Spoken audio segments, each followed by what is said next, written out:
Syederalun ratusan anak-anak TKIT Cendikia mengikuti kegiatan karya wisata di dua lokasi yang berbeda, yaitu di Perpustakaan dan Pemadam Kebakaran Aceh Tengah pada Senin 23 Mei 2022.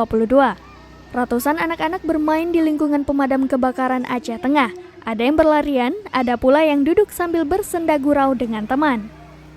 Para guru mengawasi dan mengarahkan anak-anak agar tetap tertib selama kegiatan berlangsung. Kegiatan yang diikuti lebih dari 200 anak-anak ini dalam rangka karya wisata. Susi Susianti, Humas TKIT Cendikia mengatakan, kegiatan ini dilakukan secara rutin setiap akhir semester. Tujuan kegiatan ini untuk memperkenalkan anak-anak tentang keprofesian sejak dini, seperti melihat cara kerja petugas pemadam kebakaran. Dari Aceh Tengah, Bagus Setiawan, Serambi On TV.